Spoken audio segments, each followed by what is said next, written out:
I was at a time of life, I'd been working out there, and that work had rather come to an end, and I wasn't quite sure what to do.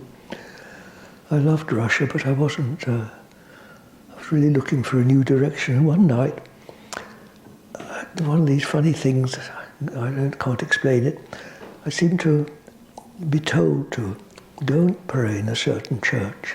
I don't know if you know that during the long years of communism, 99% of Russian churches were destroyed, and the faith was, they did their best to annihilate it. And when I was there, the communism had relaxed, and people were just beginning to discover their ancestral faith, which had been virtually squeezed out of existence for the best part of a century as they lived under communism. Anyway, there was an old warehouse there that had been allocated to be reconverted into a church. And they just collected a few bits and pieces of old icons and that. And I used to go there and just stand in a corner, because Russians like to pray standing. And I'd meditate, pray. And immediately I felt this was the most worthwhile work I could possibly do. I was so filled with such joy that at last I'd found something I loved and I could do, and that I felt I believed in. I've been doing it ever since. When I came back to England, I continued. But at that time, I had a typical Russian history in that my family were sort of exterminated as a result of the communist revolution. So I was mindful of them, and thinking about them, and then I began to realize that this affirmation that in presence, in reality, in that which is more real than this rather wobbly reality we call life, in that reality, of course, nobody dies. There is no death, is there?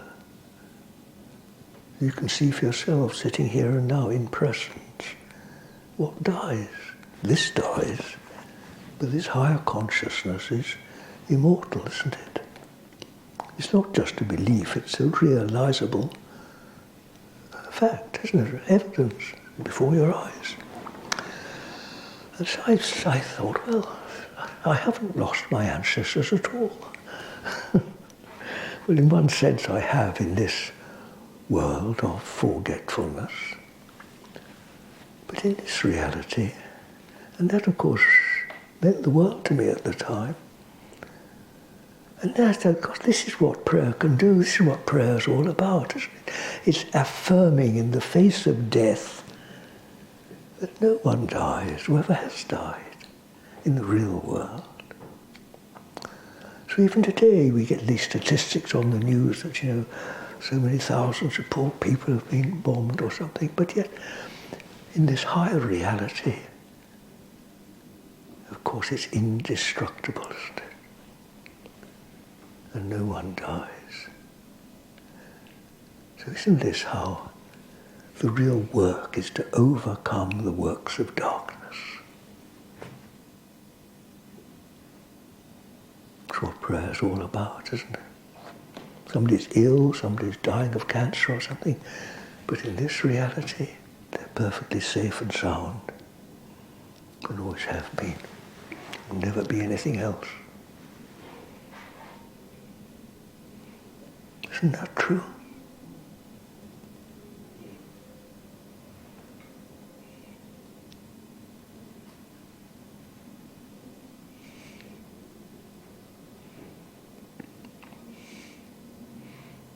So perhaps prayer is putting it into practice. Because we don't get it at first, really, do we? Or we get it very sort of all a bit ephemeral and wobbly. But see, as prayer develops, it becomes rock certainty, surety. How could I sit in front of you and talk like this unless it was real for me? I couldn't, could I? That's just practiced.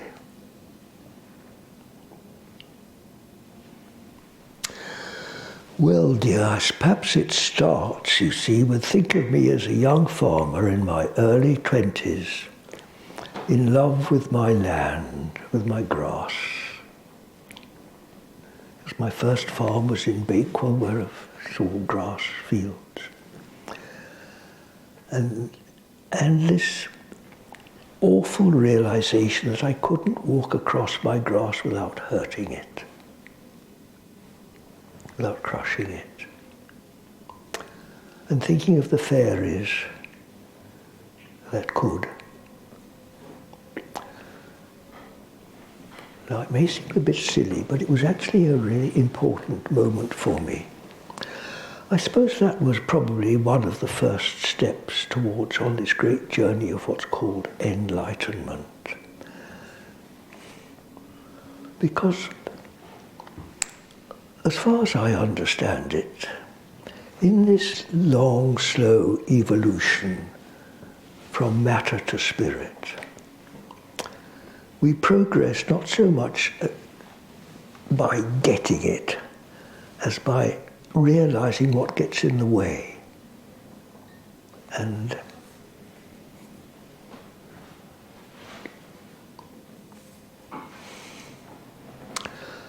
I know it's rather fashionable these days to talk of letting go. I don't think I've ever been very good at letting go.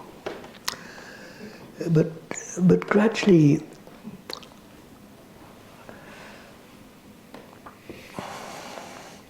look, when we just look at the light, when the sun shines, everybody almost instinctively smiles, don't they? We all feel better. My eyes naturally like to look out of the window. I don't sort of turn and look in the shadows. It's just natural, isn't it? And every flower, everything loves the light. So there's a natural tendency of us to turn to the light. I know some of us go back and wallow in the dirt. I love that verse from the Old Testament. As a dog returns to its vomit and a pig to its wallowing in the mire. Well, a lot of us are like that, aren't we? We turn back to the filth on the media. It's funny, it has a sort of attraction for us, doesn't it? The awful aspects of life. But usually most of us prefer the light. So I think it's natural, sweetie. I don't think I've ever really taken on board the work of enlightenment. I think that's a bit of a new age sort of phrase. I think I've just loved light.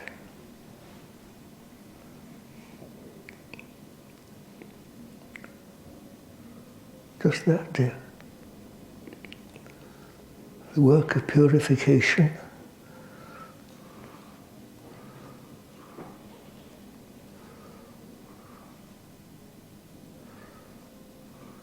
Well, again, I think it's natural, isn't it, really? I suppose it goes together with the love of the light.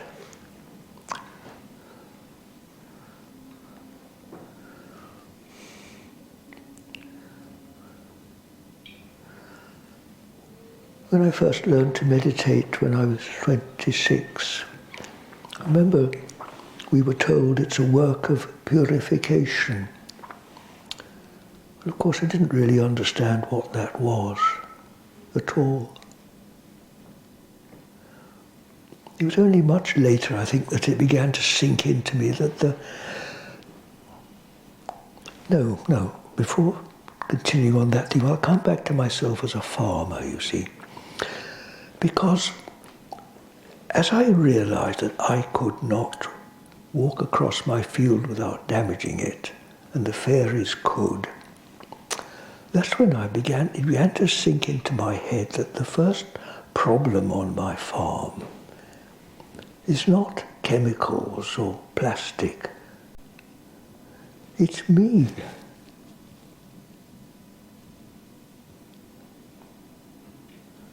And as I developed farming, and through much trial and error, learnt what worked and what didn't work. I can't tell you all the mistakes I made, dreadful things I did. You gradually get the message that nature knows better than I do. You become less sure of your own certainty, your own belief that you know what to do. I kept bees for many years. I remember on one occasion opening up the hive. At that time I was full of, we must do this and that and control them and do this and that and do many things. Well, I was never too keen on that, but I sort of felt I had to go through with it. And I looked at this marvellous action of the bees before me. And I suddenly saw my clumsy hands, who am I to mess about with this? So I put the lid back on again. And from then on I became what's called, rather disparagingly by the professionals, a leave-alone beekeeper. Which meant I never got as much honey as I could, but I got enough. And the bees seemed quite happy. So, I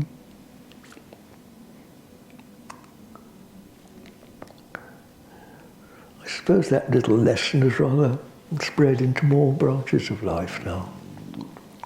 The less of me, the more of God. Again, I'm sorry, dear, I've wandered off the point a bit. Oh yes, purification, that's right. Yes, when I came back, you see, as a farmer, to realise that the first pollution on the world, the first number one parasite on the farm is not the bugs or the worms or even plastic. It's me, you see. This was a very important step forward to not sort of putting so much emphasis or trying not to be so aggressive in pushing myself forward, trying to think of the farm first and rather than dominate the farm, serve it.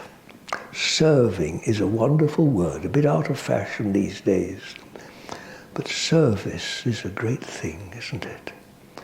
Think how Jesus describes himself, servant. Servant of God.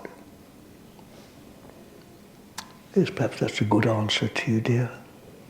Purification starts with serving, forgiving rather than forgetting.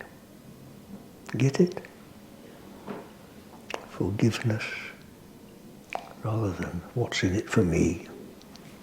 Me, me, me, me, me. Me, which is the label given to this mortality that in the blessing of God dies out. Yet for most of us, for most of our lives, this is what runs the show, isn't it? And this is what's called sin. That which separates us from not only one another, but from the present.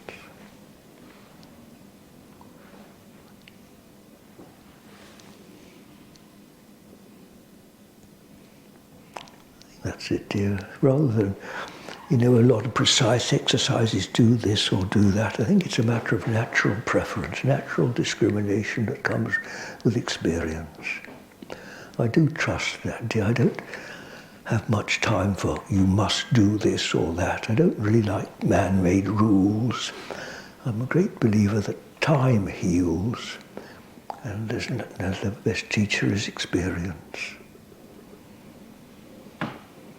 And with a bit of luck, we'll end up a bit less selfish than we started.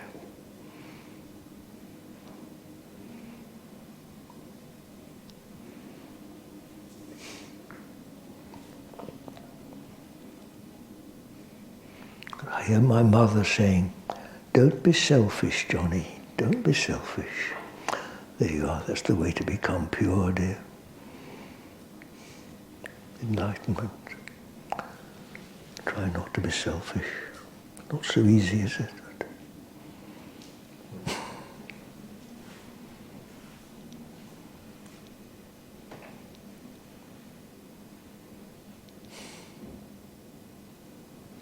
Two very good questions. Thank you. See how it helps me if I've got something to talk about. So please don't be shy.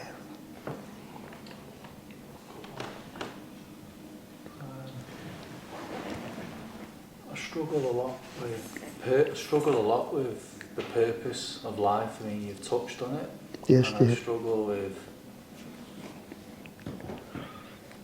not wanting to be here and not wanting to pursue Yes. a career and Yes, money, yes, yes, and dear. I don't want them things, and then I feel I struggle Yes, dear.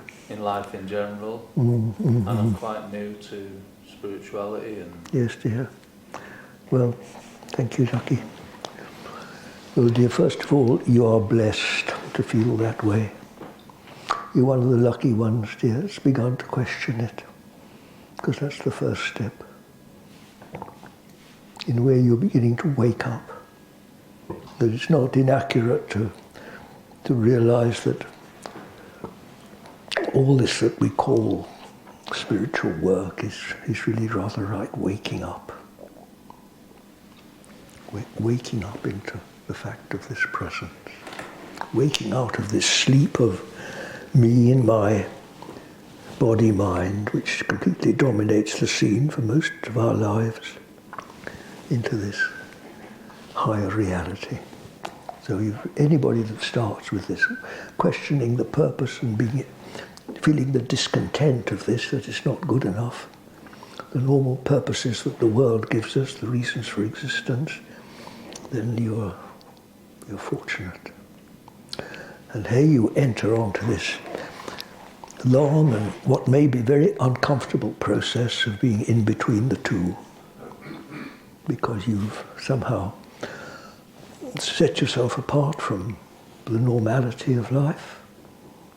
So, at least for me, I struggle with this awful thing of loneliness for most of my life, which you probably are getting yourself now. You nod as though you know what I'm talking about. Well, I think loneliness is a very common feature for many people. And gazing into the void, because you're no longer content here, and yet the clarity is still too vague. So dear, struggle on, struggle on. And the mind, of course, plays havoc with you. Any form of prayer or meditation, anything that involves turning towards this, whatever you call it, towards God or truth or purpose, the meaning of life, anything you do that can identify that, either by words or by feeling or by love, then encounters all these doubts and questionings in the mind. And anything we have that is a system of prayer, a method of prayer, becomes like an invisible handrail. You imagine you're in a dark cave and you hold on to a sort of a handrail, don't you? As long as you hold on to this rail, you're safe. If you stumble, you've got something to hold on to. And when you're more confident, you just keep your finger touch on it. But it's always there to guide you. And that's what we have, dear, in all the traditional time-tested methods of prayer or meditation. It's like a subtle mental handrail to steer you, to take you through the confusion of the mind and gradually lead you beyond. If you use the name of Jesus or anything like that, anything that's similarly effective, this is how it works.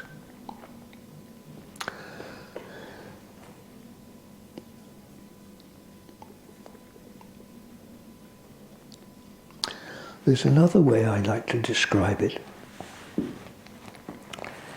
in that, like most of November has been The sky's been overcast, hasn't it? Grey, depressing, we've all been under the weather, as we say. But what happens when you go to the airport and you get in a little aeroplane? What happens? You go through the clouds, and then what's above beyond the clouds? Now then, dear, you've been called. God calls us. There's like a great big magnet up there that meets a little magnet, a little baby magnet, as it were, in our hearts. And this big magnet is attracting that. That's why we talk of God calling us. And see, you're one of the blessed souls that have heard this call, have felt this call. But now you've got to somehow navigate the clouds of the mind. And so this, you can think of it in other terms from being a handrail, like a little aeroplane. And you've got to go through these clouds, and then you'll find the sky beyond, the great big open sky. This is the world of change, sometimes dark and threatening, sometimes quite pleasant, sometimes very pleasant. So we like to stay there, play games with the clouds. But this is the work, dear. This is how you deal with it. That's the only way I do. I haven't got any clever answers, dear. Look, I'm an old man. I've been doing this work all my life. You've got to be patient and be brave, be determined. The more you feel the desperation of life in this world, the more unhappy you are. In a way, the more fortunate you are. I really think one of the main reasons people don't progress further on the spiritual way is that we're not sufficiently unhappy. It's the ones that are really can't bear it so often that are most determined. You've got to feel you're in prison.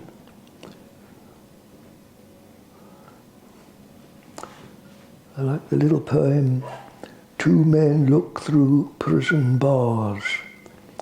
One sees dirt and the other stars. Look to the stars, my dear.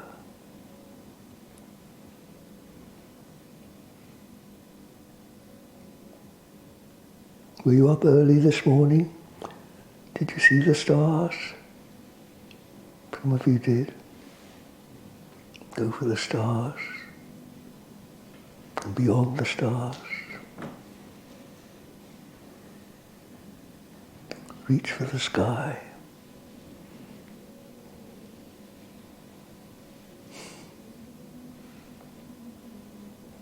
If I can find it, you can, for sure.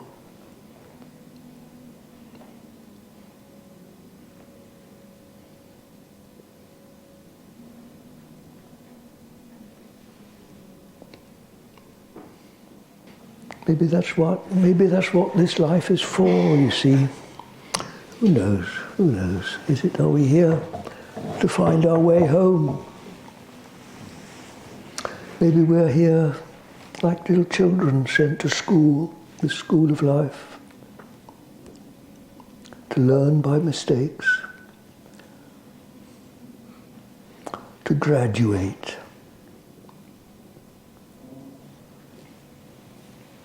Maybe, if we're lucky, prepare ourselves for high school.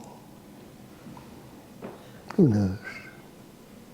God knows, and I do not.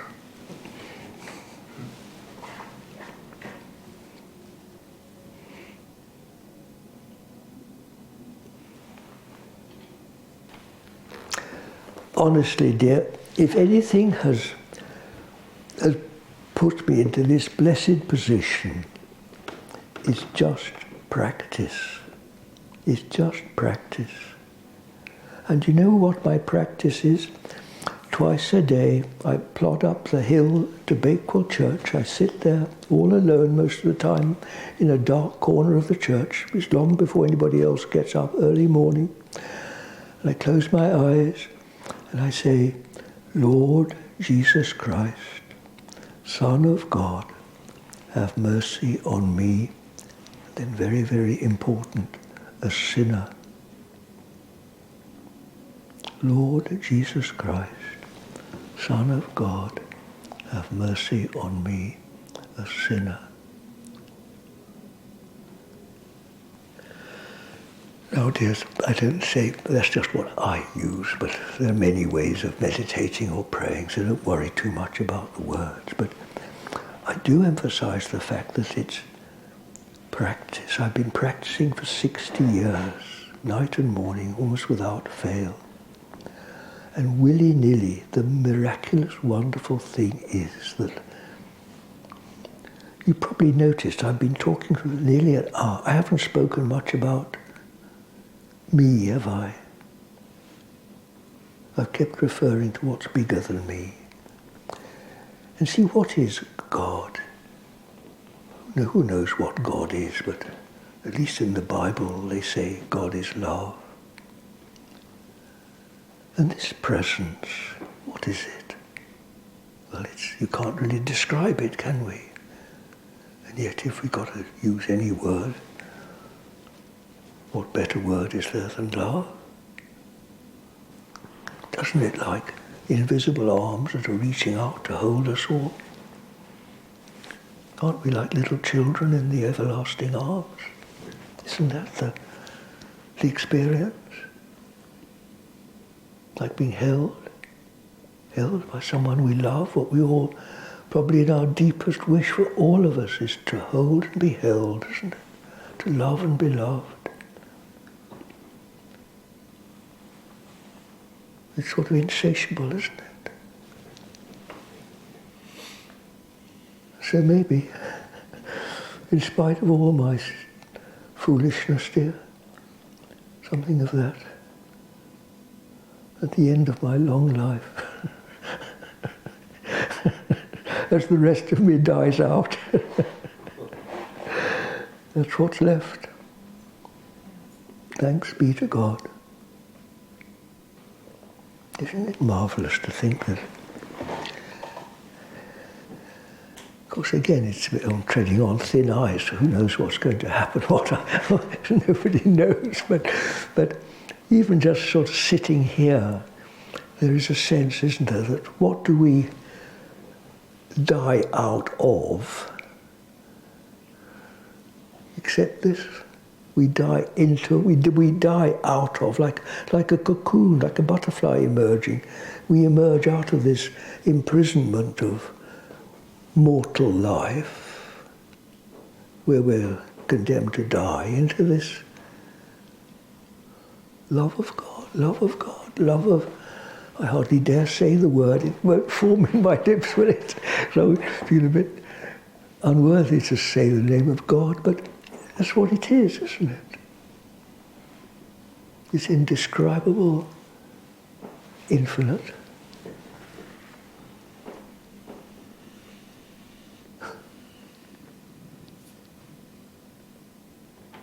Maybe that's why Jesus, with such confidence, as his last message to us, I'm with you always. Fear not, I am with you.